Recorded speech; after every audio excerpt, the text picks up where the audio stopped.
All right, let's give this a try here. This piece, this curved tubing right here. Let's give that a try. Before I do though, let's take everything we just created here in the outliner, all of these. Oh, and maybe this. Here we go.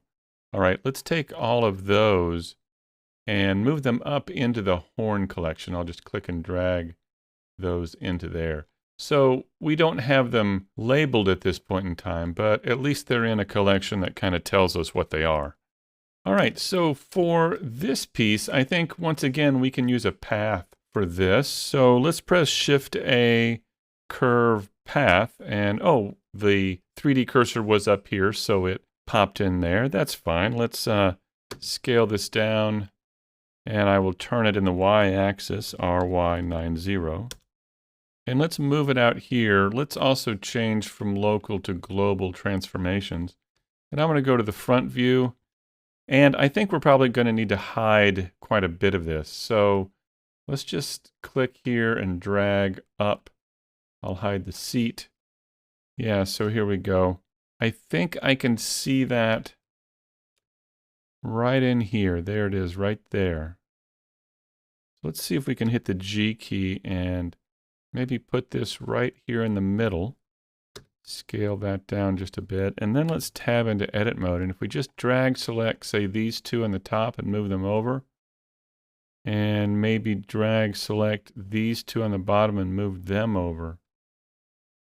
So I'm not sure if we can see. I feel like it's right there. Kind of hard to tell. But what we can do here is we can take these and move them straight down like this, and take this one and move this up. Maybe even so they're kind of in line with each other here, these three.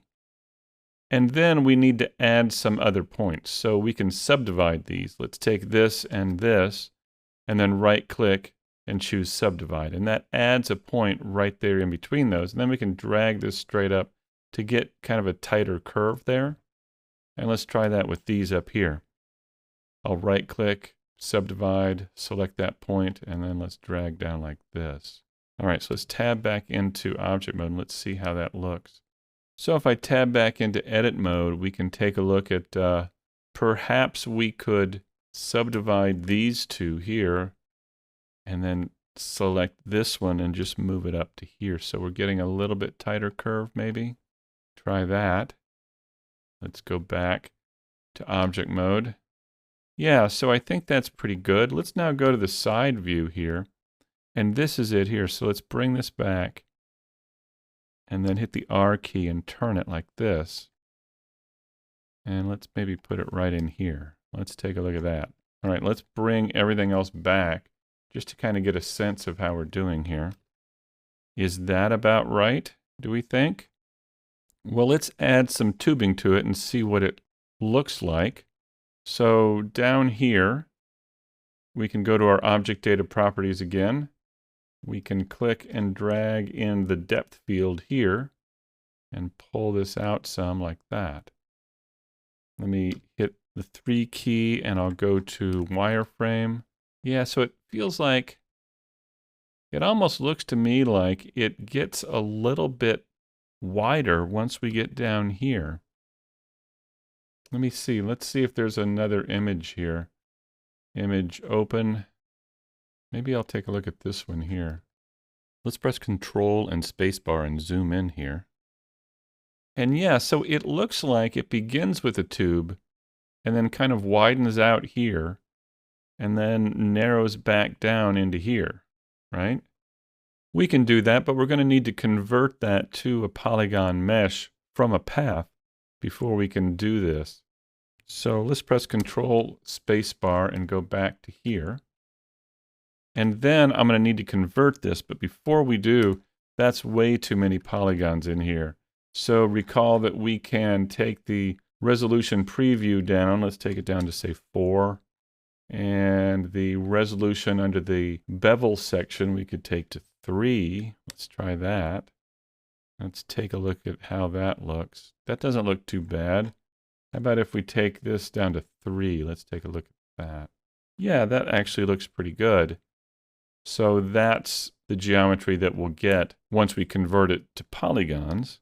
So let's go ahead and do that. Let's, with this selected, let's right-click on the path and let's choose Convert to a Mesh right there.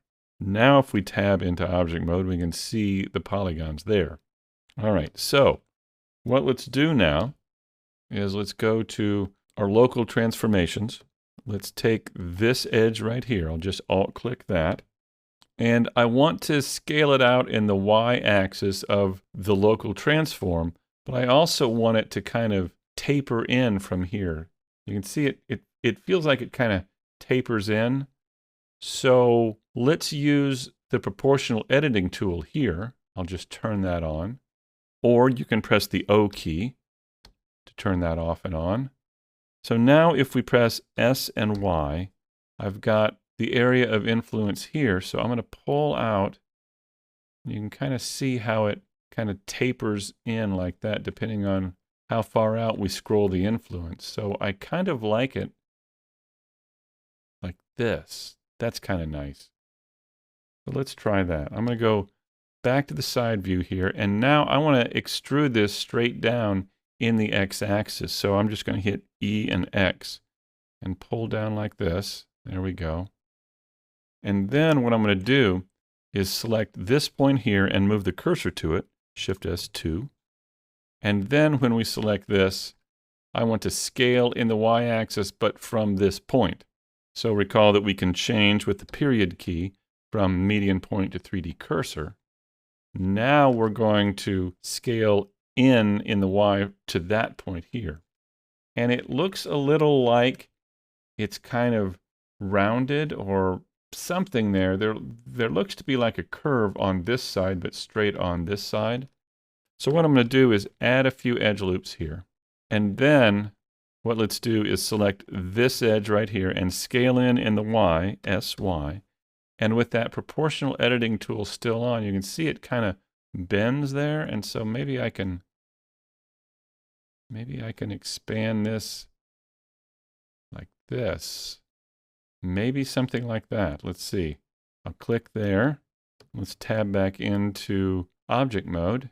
And yeah, we've got a little bit of something there, but it's not quite what I want. I'm going to undo it and try one more time. I'll just press SY. And I'm going to bring it in and maybe not go quite so far up. Maybe just have a hint of a curve there. Something like that. Let's see. Okay. We might be able to just take this now and scale in the Y here, SY, like this. And maybe we could push out a bit. Let's try that. Try this, SY, push out a bit like that. SY, like that. Let's try that. Yeah, that's interesting. I'm kind of seeing that there. Let's tab back into edit mode and grab this, and let's turn off the proportional editing tool. And this time I'm going to press SY and scale in a little more right here. I'm just going to go through here and press S and Y and adjust a few of these. SY. Now, I do see also that we're cutting into the fender. Let's try and pull that out. So I'll tab back into edit mode, and we could probably select these points down here and then press Control and plus on the numpad to extend the selection up like this. Maybe one more. Well, maybe we're going to need to use the proportional editing tool after all for that. So let's press G and Z and pull out just a bit. Yeah, that helps. Maybe I'll scroll out just a bit like that. There we go. I think that helps a bit. And then it also looks like we should scale in the Z here. Let's try that. SZ, and I'll scale in like this. Well, we need to scale in from this point right here. Let's do that. Shift S2. Let's select this. Press the period key. Go back to the 3D cursor. And now let's try this again. SZ. And bring that in. And kind of scroll the mouse wheel up a bit. Like that. Let's try that. All right, so we could move the cursor to the center of the grid, press the comma key, go back to global. We're already using the 3D cursor for our pivot point, so we could, I think, press Shift-D, Enter, Control-M, and the X key, and then Enter, and that should mirror that over to the other side. All right, I think we're coming along.